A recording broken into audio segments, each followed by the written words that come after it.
So ఈ surgery తర్వాత patient ఎలాంటి కేర్ తీసుకోవాలి, ఎలాంటి ప్రికాషన్స్ తీసుకోవాలి, ఫుడ్ పరంగా కావచ్చు, తన సెల్ఫ్గా, సో ఏం చేయాలంటారు ఆఫ్టర్ ట్రీట్మెంట్? జనరల్గా వన్స్ ఈ రేడియోథెరపీ ఆఫ్టర్ సర్జరీ కూడా అయిపోయిన తర్వాత రీహాబిలిటేషన్ అనేది స్టార్ట్ చేస్తామండి.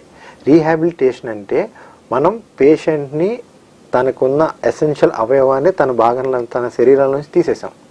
సో ఇప్పుడు మళ్ళీ తన్ని నార్మల్ మనిషిగా మనం తీసుకురావాలి.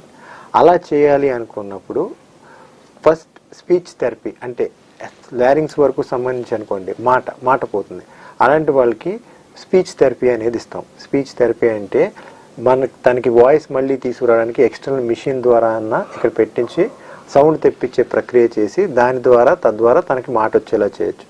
లేకుంటే మనం మాట్లాడటానికి ఈ గాలి అనేది స్వరనాళికల మధ్యలోంచి బయటకు వచ్చినప్పుడే మనకి మాట వస్తుంది.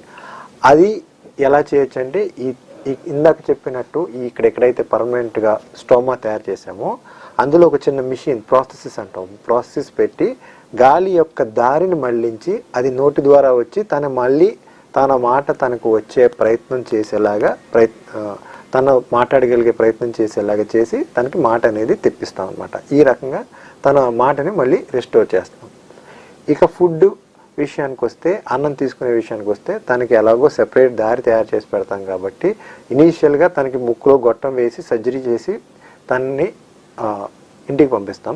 స్లోగా అన్ని పుండు మానిపోయిన తర్వాత ఫుడ్ అనేది నోటి ద్వారానే తీసుకుని తన నార్మల్గానే అందరిలాగానే భోజనం చేసేలాగా తయారు చేసి తనకి ట్రైనింగ్ ఇప్పించి తనని నార్మల్గా ఫుడ్ తీసుకుని మాట్లాడే ప్రక్రియ చేస్తాం. దాన్ని రీహాబిలిటేషన్ అంటారు అన్నమాట.